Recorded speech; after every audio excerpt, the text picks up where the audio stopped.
All right, friends, welcome back to the Strong Life Podcast, episode 485, creeping up on almost 500 episodes with none other than Mike Boyle. Mike and I met probably 22 years ago at a Ryan Lee event. And Mhm. and what I remember about that event, Mike, is you were trying to talk in the alleyway, and every time somebody asked you a question, this one guy just like interrupted you. So I was like, I will not do that because I still remember it 22 years ago. But thank you for taking the time on a Friday. Really appreciate it. Thank you for having me. Wow, I can't believe it's taken us almost 500 episodes to get this done. So Well, I gotta I gotta build it up. You gotta, you, sometimes I you get needed under the radar. 484 practice runs before you could get to me. Yeah, there's a lot of pressure when interviewing Uncle Mike Boyle. So there's something that's been kind of on my mind a lot, and I always said to myself, man, these are questions I would have for Mike. And I was speaking with another strength coach about this today, doing a consult with him. And you've been doing this so much longer than, I mean, most people you and I met 22 years ago are were out of the business long ago. And ironically, a kid I trained years ago, his father was trained by you. You were at Boston College in the 90s? In university in the Boston 90s. U. He was there as a hockey player. And so you were his strength coach. And I believe Dwayne was interning with you. Dwayne Carlisle, was he interning or Dwayne might have coaching? been in school then, actually. Dwayne was a student. Dwayne, believe it or not, was in one of my first couple of classes of students. I'm dropping names, which is great because so awesome. And also think about back then, like Dwayne Carlisle, early 2000s had a facility with turf, which I'm at my current facility 12 years. Having turf 12 years ago was kind of like the beginning of that. But here's the big question I got for you, Mike. It's something that's on my mind a lot. We had like a good exchange on X, Twitter, people talking about 3 days a week. Some people said 4 days a week. And you said, hey, the majority of our athletes are twice a week. And I started saying this a couple years ago, started seeing this kind of like decline in frequency of training because they're on so many travel teams and parents are always on the run.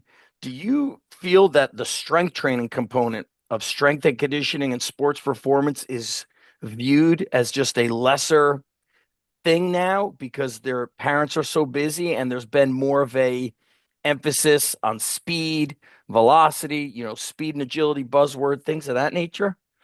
I don't, that's an interesting question. I wouldn't see, I just think it's just part of the way the system is. When we started doing this, because I think this is year 28 coming up, I think for us will be our 28th year.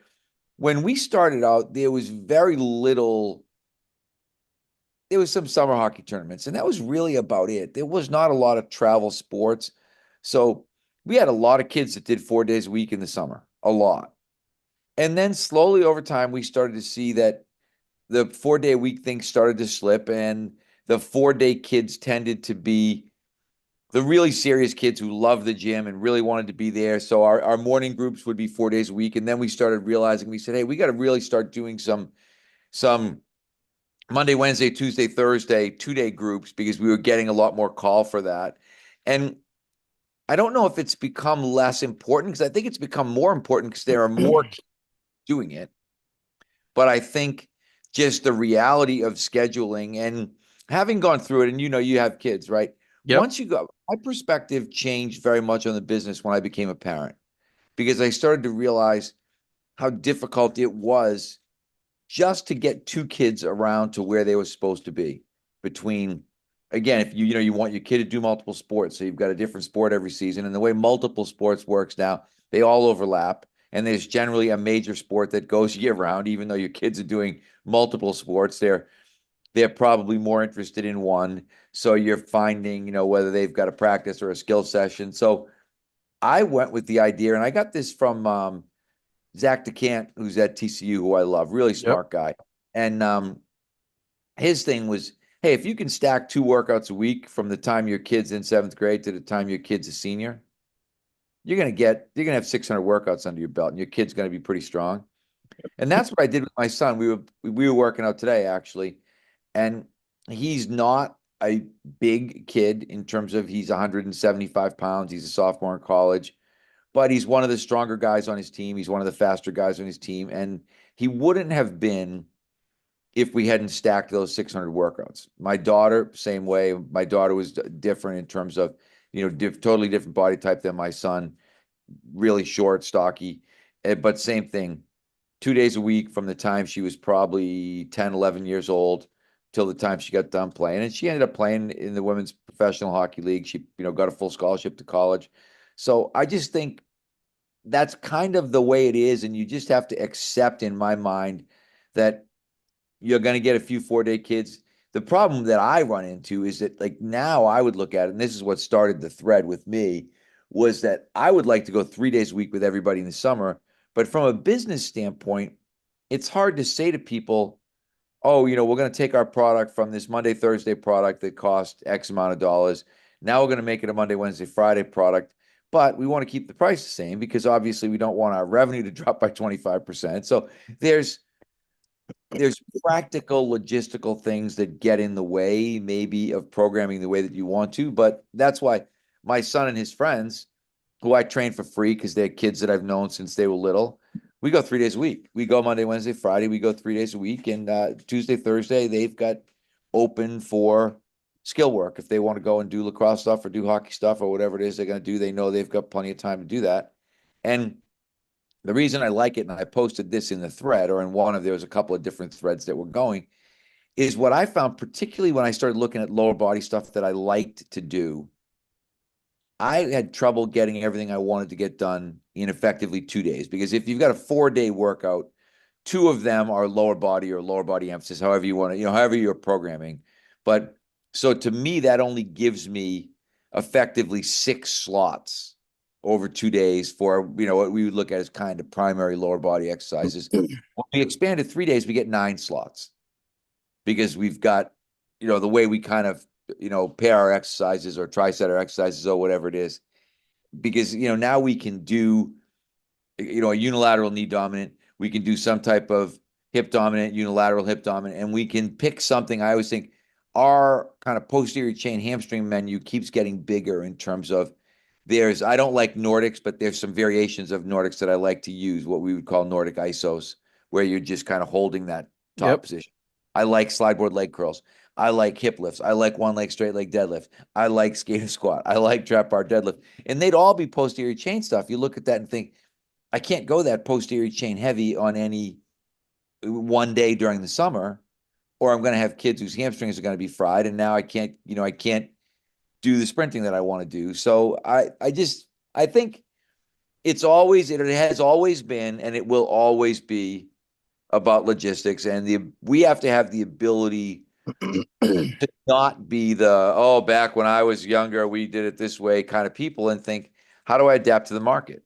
Yeah. I would like to, honestly, I'd like to take a flyer on the idea of, hey, let's go Monday, Wednesday, Friday. Let's go 3 days, and then let's pack all our 2-day kids into Tuesday, Thursday, and try to keep the price point the same.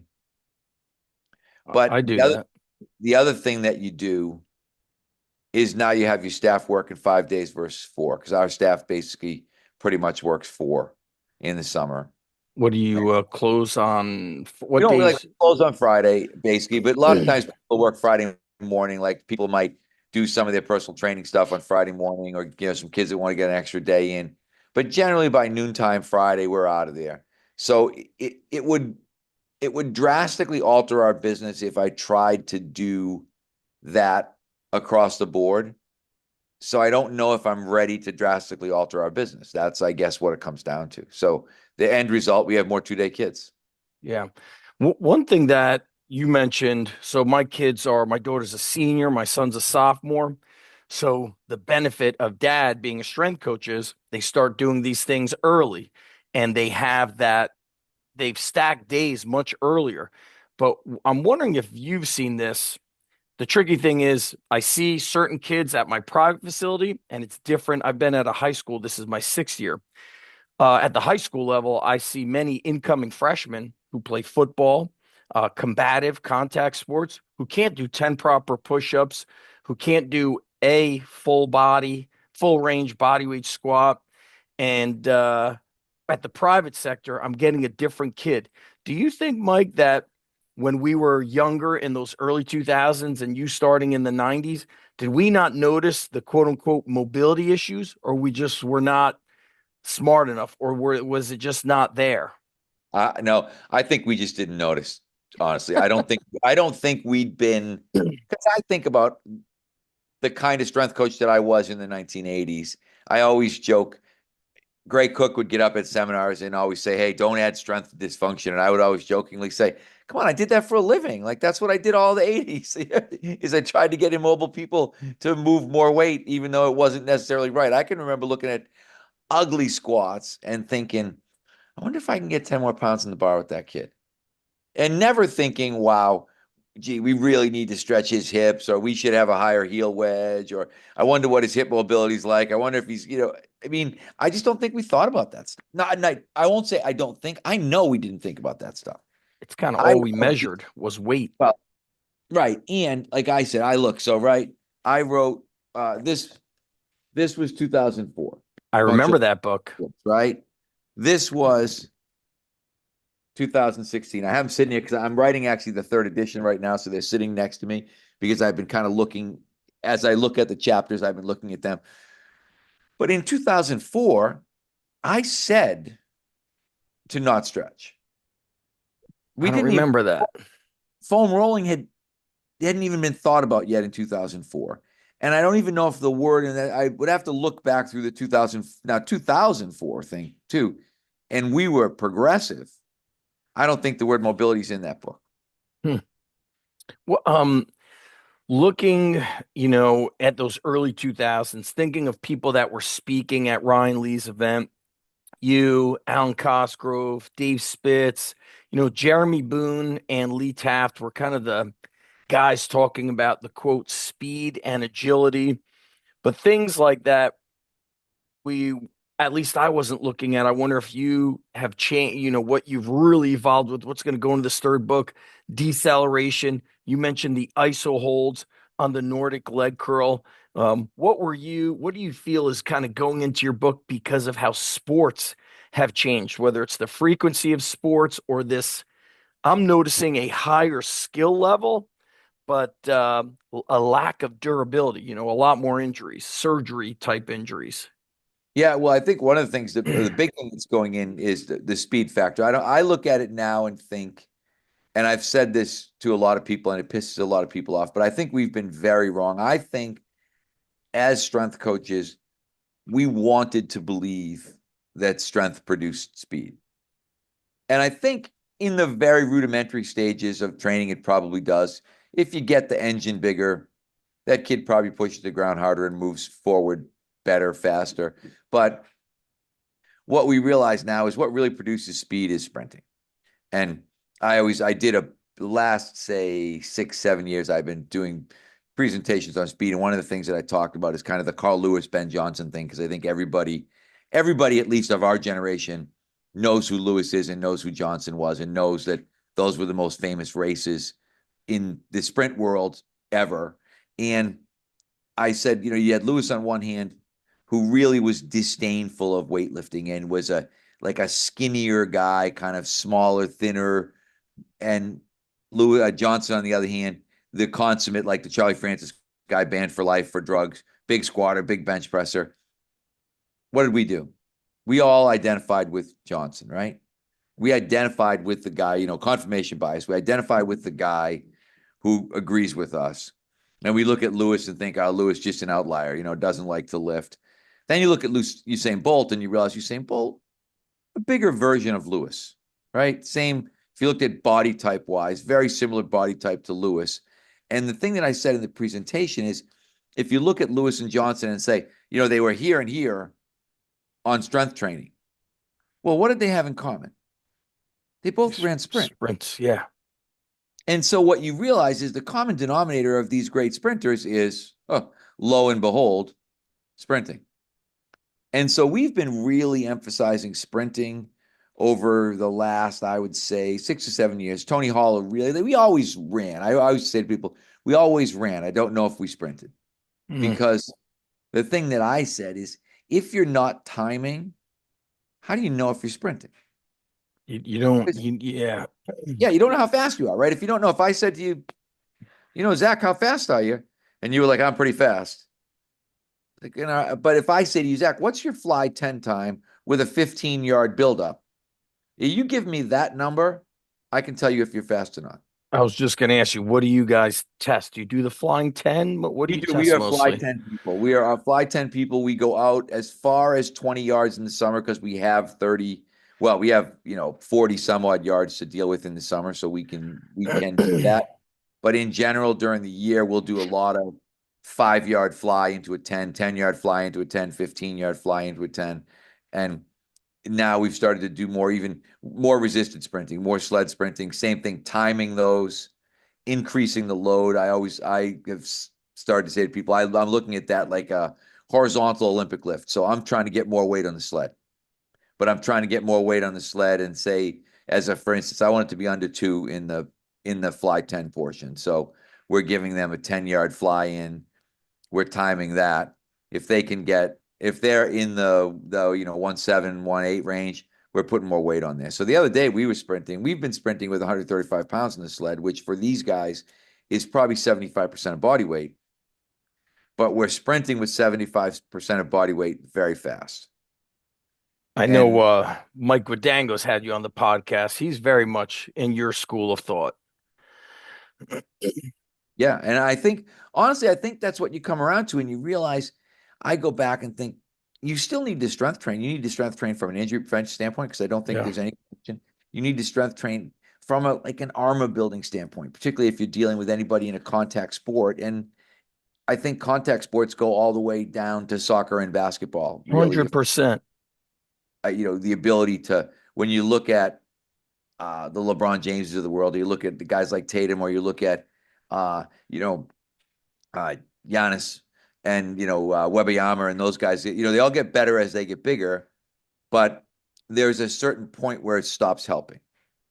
And the analogy I always use, the mountain from Game of Thrones, was a basketball player in Iceland, and he became one of the strongest men in the world, and he didn't become a better basketball player. He didn't Mm. make the NBA.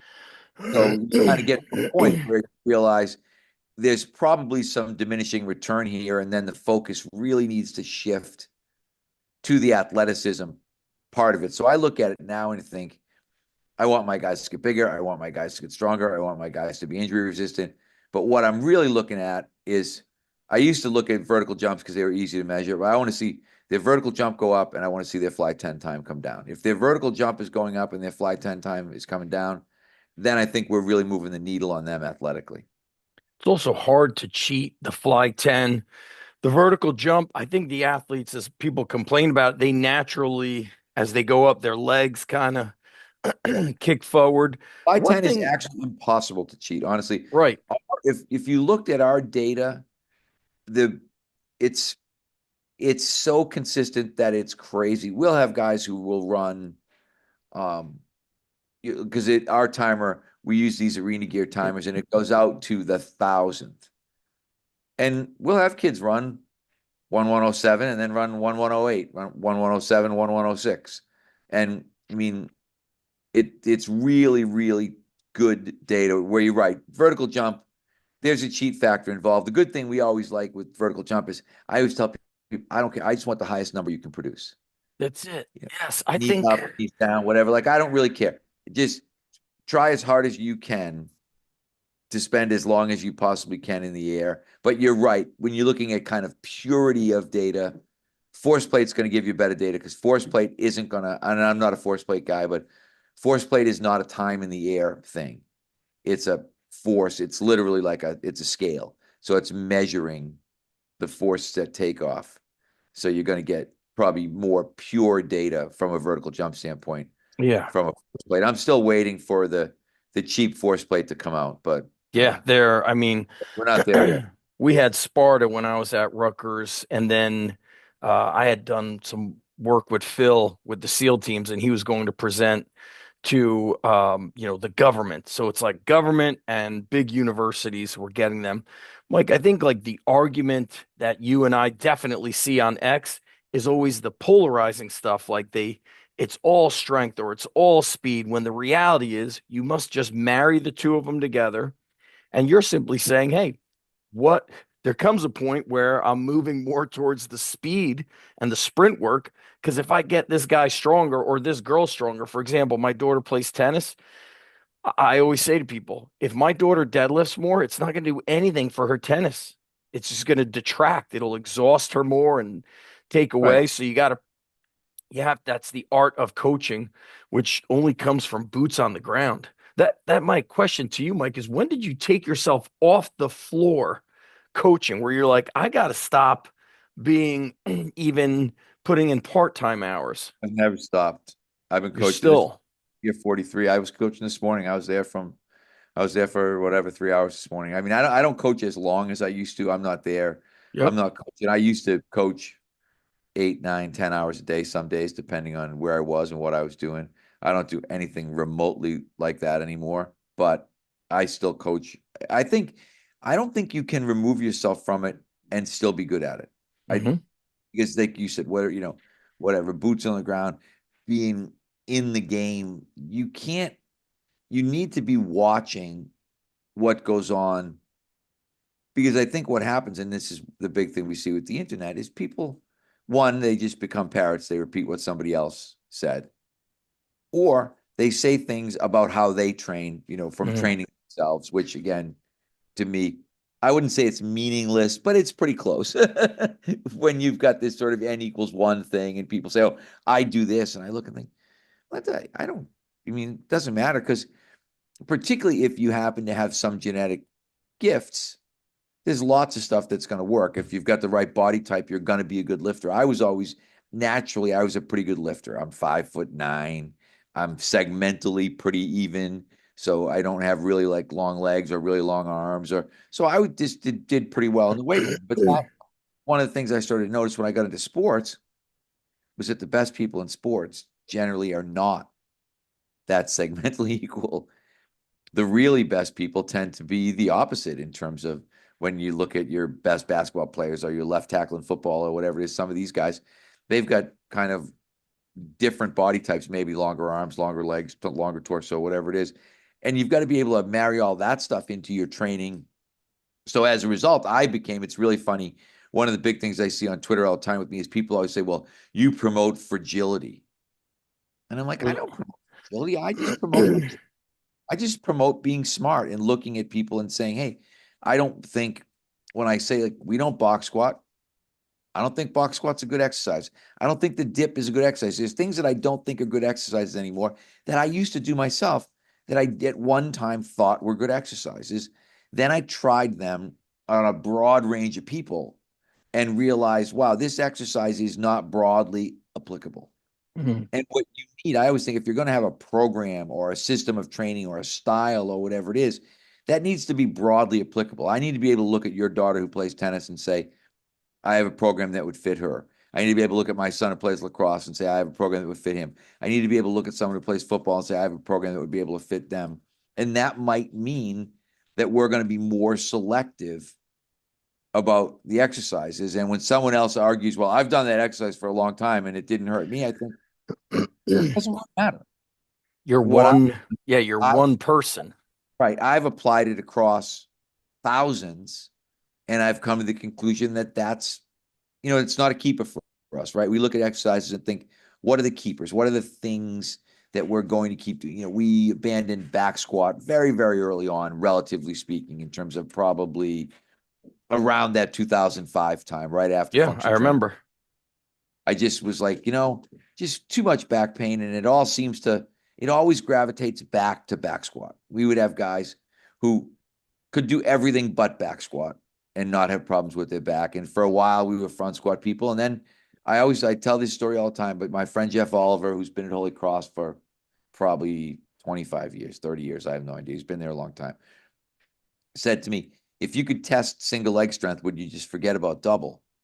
And I said, I think I would. And of all people, I saw a picture of one of Joe DeFranco's guys doing what they call Bulgarian lunges, which I hate that name. It's not a lunge and it's not Bulgarian. So We call them rear foot elevated split squats, but he was doing them with the 120s. Yes. And I'm thinking, wow, I wonder if I just tried to test that. If I just said to my guys, okay, grab a weight, see how many you can do. So in that same time period, right around 2005, 2006, we started testing split squats. For how Just many reps?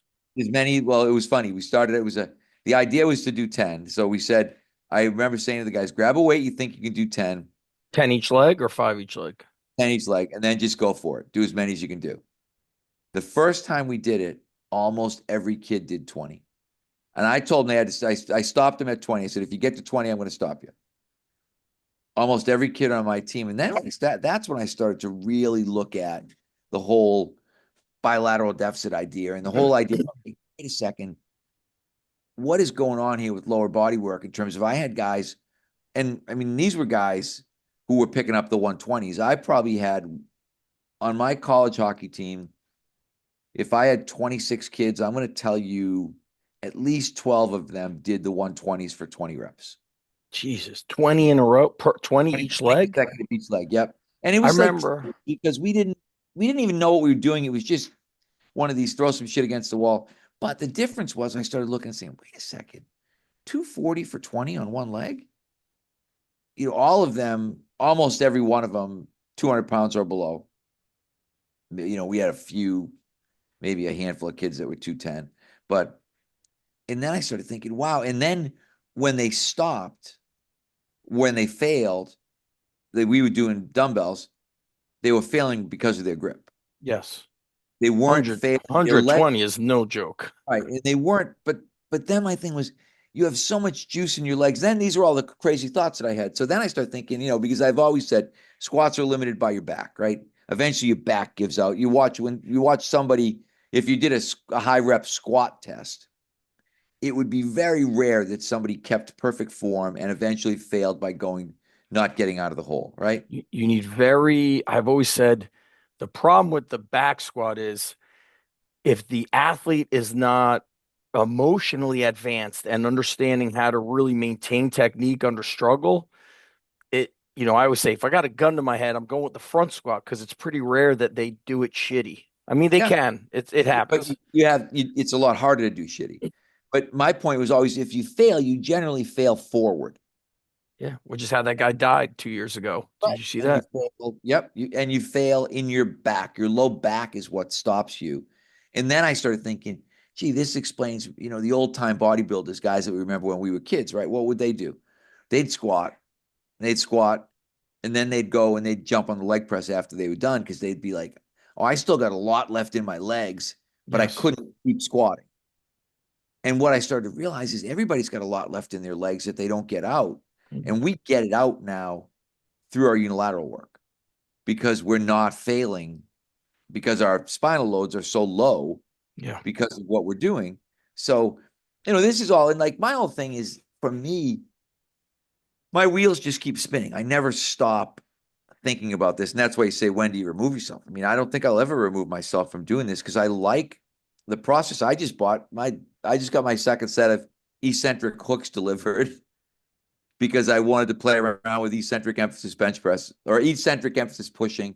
And I Hmm. said that it was really not a good way to do it without eccentric hooks. So I bought a set of Rogue hooks, and our guys loved it. They had a blast playing with them. I just bought another set so that we could get two benches going because we have They're so many not guys. the weight releasers. It's Weight release, just yeah, oh, yeah, weight yeah, releasers. yeah, weight It's releases, yeah. And I know I remember that photo you're talking about with Joe. I can't remember the athlete, but he had 120s. He was in that deep split squat. yeah, One thing like we kind of was touching upon you training your kids, me training my kids, and you said you started relating to the hectic schedule of parents. I wonder this question, Mike. When I had kids, I started having this thought process like this. Would I do this for my own kids? Meaning, all right, I'm gonna box squat or I'm gonna back squat or you name an exercise. Would I do that for my kids versus, when you're younger, you're not thinking, you don't have kids, you're not thinking, all right, I do this stuff. How's this athlete's shoulder going to feel when he's married and wants to throw a football with his kid? You didn't think that. Then I got my kids and I think to myself, what what would I be doing coaching wise? Um, Not just from the technical standpoint, but just Sorry, my the dog's barking at me. I that's apologize. okay. The conversational aspect. Like, am I talking to these kids about stuff that's beyond the weight? So, what were some things that changed for you when you became a dad and the kind of the emotional, the if we peel away the layers versus just get stronger, faster, win more, what happened as a father with your coaching? Well, I Did think it exactly. evolve? You become more empathetic. I say that to our staff all the time, whether it's our adults or whether it's our kids. It matters if somebody gets hurt because if one of our kids gets hurt, that's somebody's kid. Yes. There's somebody who's dealing with that kid's back pain or that kid's rotator cuff problem or whatever, that kid's hip labral issue. The things that I think sometimes in the collegiate ranks, you can get a little bit, I don't know whether it's immune. You can have kind of this cavalier attitude of, people I hate. It was like the CrossFit thing. Hey, people are going to get hurt. They got to lay it on the line. They got to be willing to go all out. And I start looking and thinking, you don't train anybody that you really like, do you? Because you're not worried about them having to go to work or them not being able to play their sport. Because when that kid's out, like your daughter, if you let's just say you encourage your daughter, hey, no, we're going for it. We're gonna max in the back squat, and she ends up in tremendous back pain where she can't hit a tennis ball for a week or for 2 weeks. She's miserable.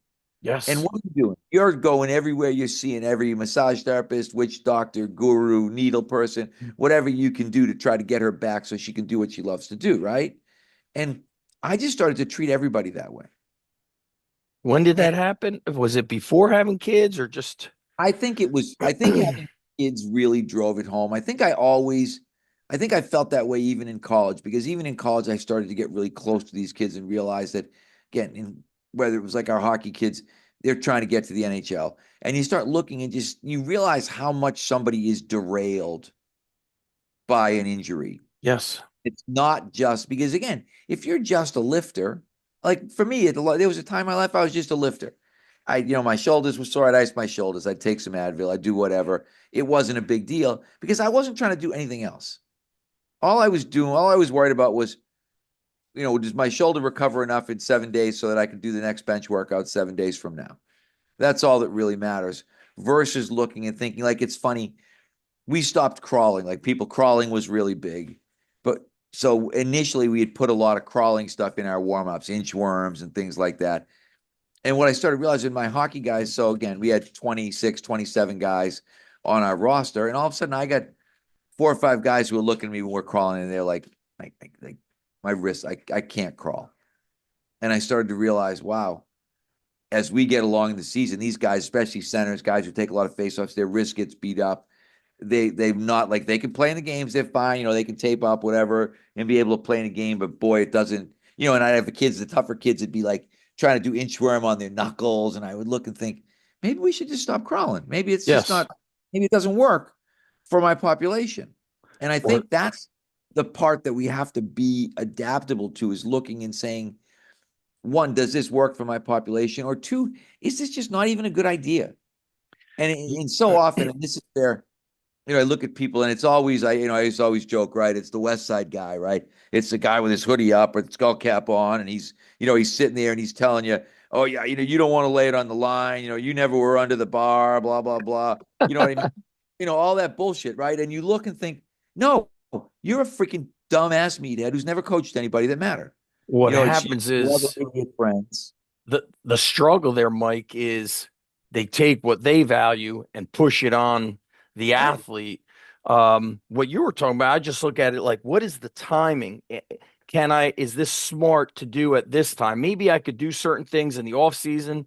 It's kind of, you've heard the word robust. I like to use the word durability. You've mentioned kind of things that I like to do, crawling or lateral push-up walks and stuff like that. But is the timing appropriate for it that like builds up shoulder stability? Like I I used to think of like injuries. This would be my next question, you Mike. Injuries I used to not see so often. Maybe I see it more because I'm in a high school now for 6 years, but I never saw kids dislocating shoulders, breaking an arm, breaking a wrist from falling during soccer, hockey, things like that. And now I see it more. And I'm not sure if it's because I wasn't in a school with so many kids, or is it just something new?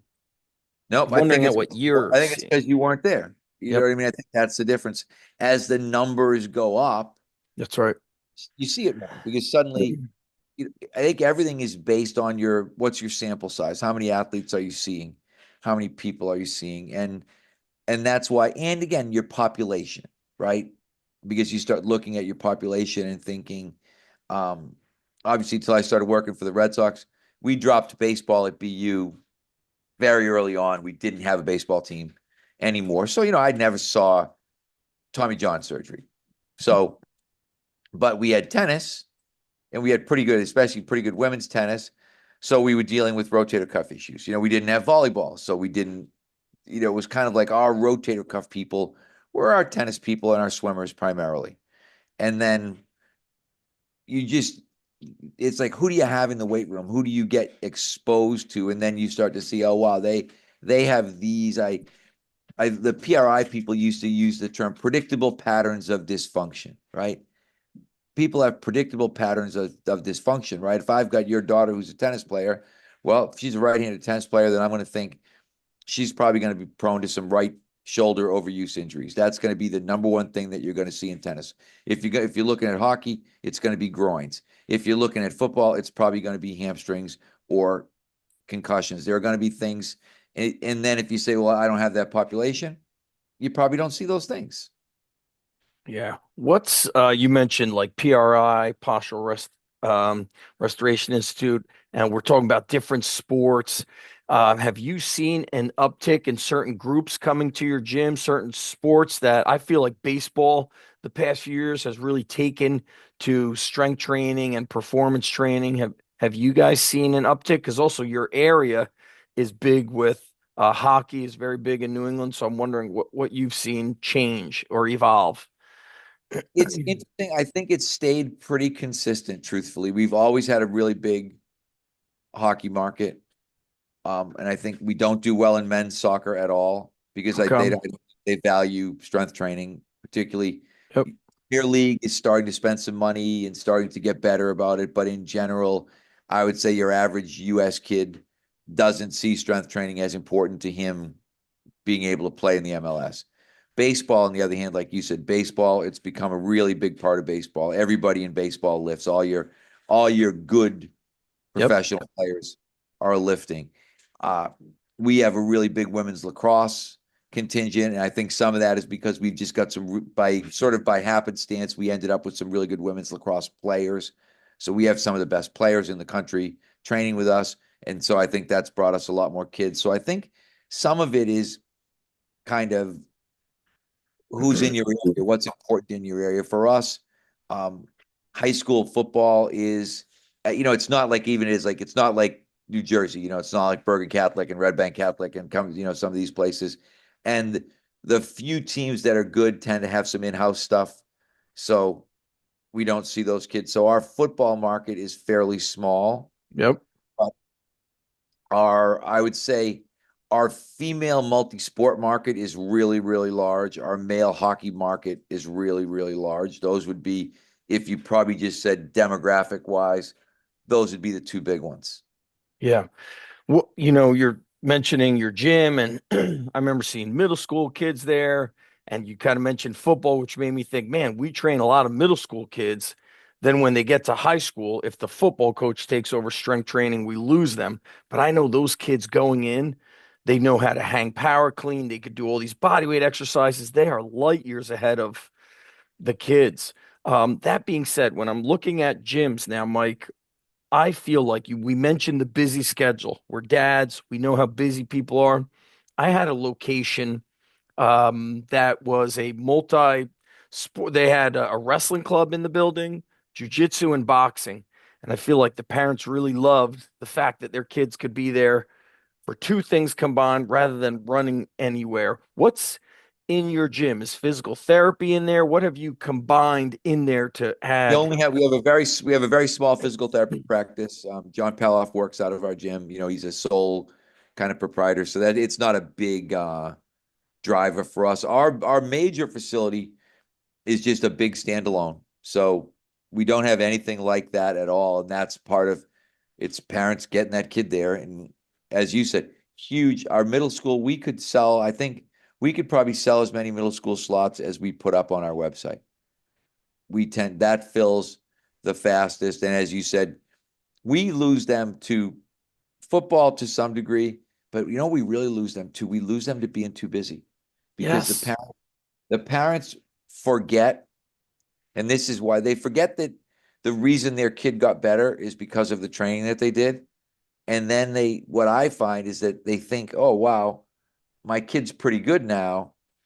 I need to get him to, the ODP practice, and I need to get him to this, I need to get him to that. And then all of a sudden, their kid who really had potential ends up maybe playing college at a lower level or maybe not playing in college at all. Hmm. And a lot of it is because they don't want to stack those 600 workouts. They don't want to make the time like Zach was talking about in his movement over Max's book, Zach can't. I always tell everybody, if you really want your kid to be good, you got to figure out where 2 days of strength training fits in year round into the schedule. You can't say, oh, we didn't have time to do that, because the bad part about being strong, I always say the best way to get strong is not to get weaker. And that sounds a little bit redundant. Some people look at you like, what do you mean? I think, well, you work really, really hard to get strong, but if you take 3 months off, it's gone. And then you're coming back in that next session and you're going to work really, really hard again to gain back what you lost and maybe make a little bit of incremental gain, but you're not going to make the progress that somebody makes who never stops. And that's why I always use my son as an example, but I used to tell him all the time when he was younger, because when he was younger, even so he's playing college lacrosse. He was on a team that went to the Division II Final Four this year. And they're a real good D2 team. But when he started his first year trying out for select lacrosse, he got cut. And I told him, you just got to, you got to work harder. You're going to come back. You're going to catch a few kids every year. And Hmm. that first year, he caught a couple kids. The next year, he caught a couple kids. And every year, Long it, game. yeah. And within 3 years, he's one of the best players on the team. And it That was is, really because we went to the workouts. They said, oh, he got cut. And Steve Moreland was the guy's name who ran the club. And I went to him and I said, Coach, I said, I know Mark didn't make the A team, you guys. I said, can he still come during the winter to practices? And he's like, absolutely. He's more than welcome to come to all the practices. nice. So I brought him to every practice. And then I said, let me know in the spring if you need players. He'd be more than happy to fill in. And of course, right away in the spring, kids have got other things to do and they call and say, hey, we need a guy That's to, awesome. and I was like, okay, he'll be there. Then they didn't have a face-off guy. I told him I literally took him to a face-off clinic a couple nights. Yep. Said, you got to face-offs. He's like, what do you mean? I said, they don't have a face-off guy. You're a midfielder. You want to get on the field? Go out, win the face-off. You're on the field. Just stay on. And he literally went out, and that year he became the face-off guy because he was like, okay, I'm going to find a way to get on the field. But during that whole time period, never stopped lifting, never stopped getting bigger, never stopped getting faster. It's In interesting that guys like you and I really push the education. I'm sure you educate your parents of the athletes about this. And I guess we think it's normal to take our kids to the in-season training, but we lose kids to in-season training so much. And Mike, I live in a little beach town where the kids could ride their bike to my gym within minutes. And I equate it to in high school I took Spanish, but in the summertime I don't speak Spanish for 9, 10 weeks, and then in September I'm like 50%. And that's Yeah. how it is at the end of your sports season. What do you do to educate parents? What is some sort of systems in your gym to have the coaches educating parents or outreach to kind of keep the in-season train going? I think it's the same thing. It's the same kind of tired drum Yep. that we've been banging forever, right? You Okay. just doing it. And the difference is some people listen, some people don't. I don't think it's changed that much where like we lose the same thing. People always, I was talking to somebody kind of from a business consulting standpoint, and they were talking about doing it. Oh yeah, I want to have a year-round membership. And I said, you're going to struggle with that. I said, there aren't a lot of people that are going to want to pay year round. That's going to be a really small minority group of people that are going to want to do that. There's going to be people that are going to want to pay for preseason. And, we always we did stuff like we wouldn't take kids with 2 weeks to go in the fall program going into winter sports. We stopped taking kids. So if you showed up with your kid and said, "Oh, I want little Zach to get ready here, for wrestling or basketball or whatever it was, we got 2 weeks to go before the season," we'd be like, "Sorry, you're Why? about 8 weeks." What if they didn't know about? Is it too But hard we to just put them because in? my thing was something, it's going to go wrong, right? Your kid's probably going to get hurt. He's probably going to pull a muscle because he's chasing kids who've been here for 8 weeks. Gotcha.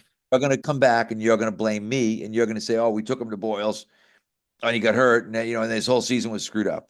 And I look at that. I said, "That's because I let you come in right at the end, and I was trying to be nice, Oh, and at I the started end. to realize I am not going to be nice." I thought you Um, meant they missed the first 2 weeks. no, they missed the first. Like a lot of times, people come. There's 2 weeks to go, and they're like, now oh, we got to get ready. It's like, Too no, late. I can't it's too do it. late. Yeah. Yeah, and I I was I tell people, I said, I can probably make you worse during this time. I'm not sure I can make you better. So do you don't do open enrollment, Mike? You have these like 3 month Do blocks? open enrollment if we have space, Gotcha. but we do cut it off at the end before the season start. We won't take new kids if they. The only way we will, if someone said, "I'm going to stay right through the season," if someone signs up and says, "I'm signing up for this session and the next session," we'll take them. But anybody who shows up looking for the quick fix, we tell them, "Sorry, we're not in the quick fix business." It's the way I try to explain to them is I say this is now desperation. We need that long preparation. The good thing with me being at the high school is, baseball and girls soccer is very big. But with baseball, I could have a junior or a senior and we're closing out and say, hey, John actually used to weigh 100 pounds, just like you. And now he weighs 140. And it's 40 pounds sounds like a lot, but I tell him he just gained 1 pound a month, but he Yeah, just kept showing up twice a week. And so in 1 year, I've only gained 12 pounds. That sounds like nothing. 2 years, I'm 25 pounds. Graduate high school, I'm 50 pounds heavier. And that's right. really on the conservative side. I don't want to keep you, Mike. I want to close out with this question because you've been in business a very long time. I can't remember if I heard you saying this on a podcast that you had purchased either the building that the gym is in, or you purchased real estate through your years as a business owner. What are some financial decisions that you believe are smart? Today, I did a business consult and I told the guy, I've been renting since 2007. Commercial real estate today is so expensive. Back then, I was paying rent. I really should have just found a way to get a loan from the bank and purchased my first building to hold an asset. So, what was some good versus the bad? Two or So three the good, things. we've been renting forever because similar to where you were, the Greater Boston commercial real estate market is crazy, and probably no one in the fitness world has the money that you need to get in when you're looking at a lot of these things are 30% down. The buildings are $1 million. Minimally, like even now, I couldn't buy a building for $1 million. That would be cheap.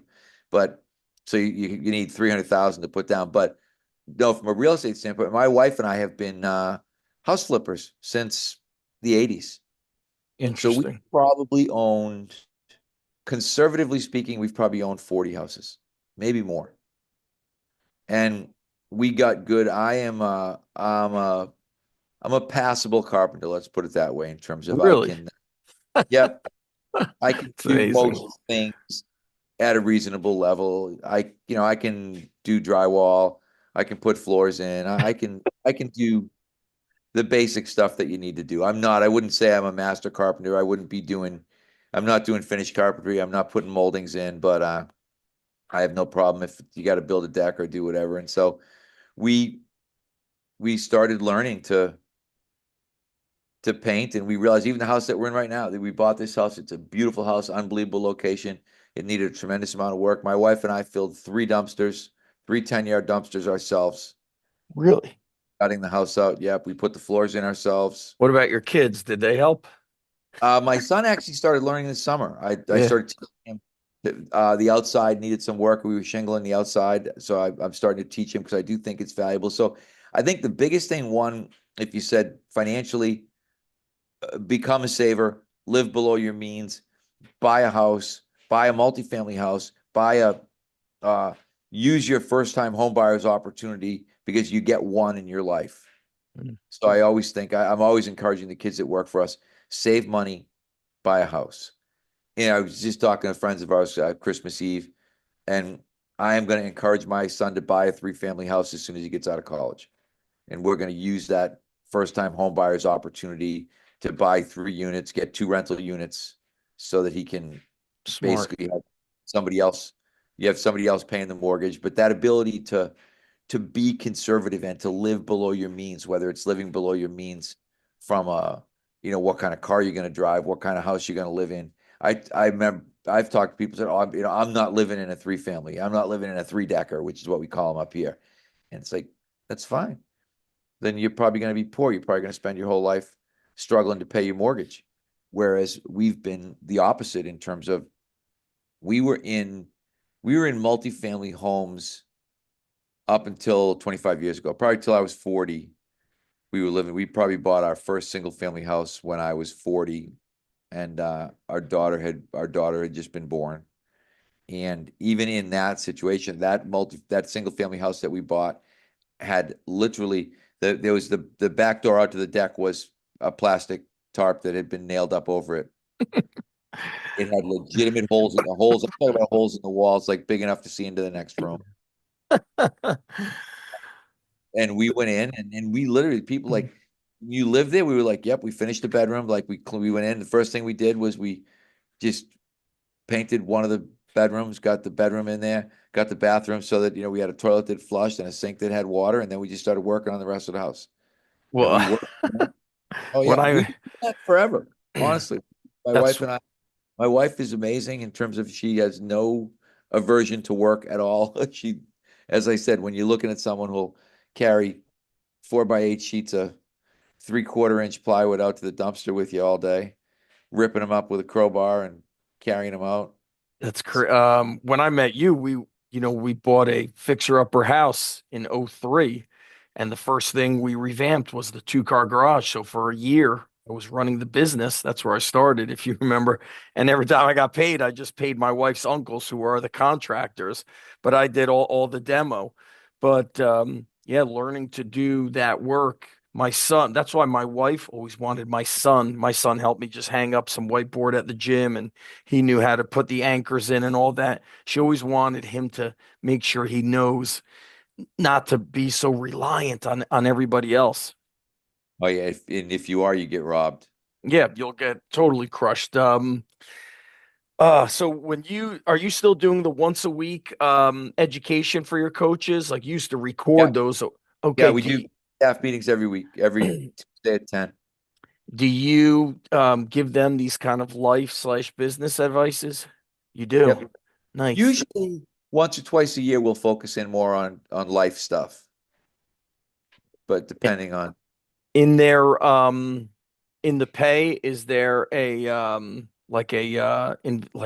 pension plan that you incorporate for them? We have a simple IRA that they can contribute to, and we try to encourage them. We try to teach them. I'm a big compound interest person. I always am sharing with people, or with everybody, really, not just people that work for us, but the value of compound interest and how every time I see one of those examples about compound interest, I always tell, I kind of try to repost it because it's amazing. I mean, compound interest, if you think like that's Slight Edge or Darren Yep. Hardy, I forget what the heck the name of his book was, but Compound Effect. Uh, the Compound Effect and Slight Edge are basically the same book, but they're all about compound interest. They're all about the idea that And I tell everybody, and this is the last lesson that I will leave everybody with because we did say we'd be done in an hour. But um, what I've realized, and I had a friend one time who was in the finance business who explained this to me. He said, Mike, he said, when you have $1,000 and it doubles to 2,000, it's not a big deal. He said the difference is that 1 million turns into 2 million at the exact same rate. He said, and that is a really big deal. And he said, Boom. what you realize is that the last couple turns of the wheel. So, you might think, oh, I saved 100,000. That's not a lot of money. But in 7 years, it's going to double. And now I'll have 200,000. And then in 7 more years, it's going to double. And I'm going to have 400,000. And then in 7 years, it's going to double. And I'm going to have 800,000. Then in 7 years, it's going to double. And I'm going to have $1.6 million. Gee. And it's the same, the math doesn't change at all through any of those transactions. All you're doing, whether it's stock market, whatever you want, they always say, 7 years, 7% pretty much will get you double your money over that 7 year period with compound interest if you're not taking any money out. But it's those last couple turns that where you suddenly went like, wow, I went from, I had 500,000 and then 7 years later, I had 1 million. And then 7 years after that. So in that last 14 years, I went from 500,000 to 2 million. And that's what happens if you save your money. Start early. Yep. You start early. You have some, I don't know, some impetus to get going. And it's like, get going, save that money. When you get bonuses, like for me, the 2 years I worked for the Red Sox, I saved all that money. We Oh, I won the World remember hearing Series. the story. Yep. We got a big bonus. I saved all that. It was a massive amount of money that I was able to put away during that 2 year period because we didn't change I said to my wife, we're not going to change our lifestyle one bit. We're going to live exactly the way that we lived prior to getting this job. Very smart because So I didn't want to do it for a long time. people don't predict COVID's coming. It's going to change the whole economy, and they start kind of Yeah. living beyond their People, means. people tend to spend based on how much they earn. Like we always had this idea. We read, and I keep saying I'm going to stop, but Richest Man in Babylon is a really good book. The I Richest have Man in that Babylon book. talk about 10% account, right? We always tried to save 10%. And again, if you made 50 grand, you want, okay, I'm going to try to save 5,000 that year. That's not an unrealistic expectation. But if you can do that, if you can legitimately say, okay, 10% this year, 10% next year, now you're going to double in less than 7 years. You have to And automate the it. money going out. Yeah. You've got it like at the end of the year, I would just be like, okay, I'm going to put 5,000 in that account. No matter where it comes from, I'm putting it in that account. And if I made 100,000 that year, I'm putting 10,000 in that account, no matter where it came from. Whether it has to come from some other account that we thought we were going to do something else with. Nope. That money's going into savings because we would look at our savings and then say, hey, if we're earning, if we're doing a good job, better than average, let's say we're making 10, 12, 15% in the market by being a reasonable investor, and we're adding 10% to that money every year. Now you're getting 25% a year. It's all just math. It's math and like you have to. I did that my first year as a teacher. A guy, older guy, ready to retire, said, I can't remember. It may have been the 10%. It was like, yeah, if I'm making 3 grand a month back then, he's like, you take out 150 per paycheck, 300 per month goes into the Yeah. retirement. Yeah. He's like, then you don't see it. It's out. Very good. Mike, strengthcoach.com. New book coming out. A lot of books out on Amazon. Do you prefer them to purchase? Are your books Human Kinetics or Human Kinetics has the functional training for sports, but they're also on Amazon too. I would bet 80% of our sales are Amazon now, just because of yep, the way the world is, which is fine with me. As long everything as on they Amazon. look and they read it, it's all there. And I like your book, designing weight rooms, designing strength training facilities. Very, Yeah, that's yeah, my favorite book, honestly. And I just rewrote that one last year, but that was one that I enjoyed doing that book myself.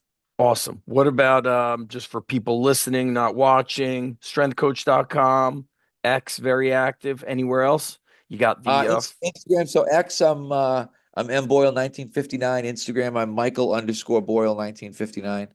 and And certification. Functional strength coach. Certified functional strength coach. If somebody owns a facility and they're looking to get trainer education, I think it's the best trainer education out there, but I'm prejudiced. So Of course. And your guys are still doing them in person, and it's also online, right? yeah, it's online too, but we still do we do we do lots of in-person events. We've seen a lot of changes, Mike, in these, you've doing it 40 plus years, 20 plus years, a lot of changes. Everybody for listening, make sure you connect with Mike. Strengthcoach.com is just like, probably the only membership site bigger than mine that has consistently upgrades, updates. Thanks to everybody. Strong Life Podcast. Mike, please hang tight for a minute. And thanks again, everybody. Please share this with friends and connect with Mike. We'll talk to you next time.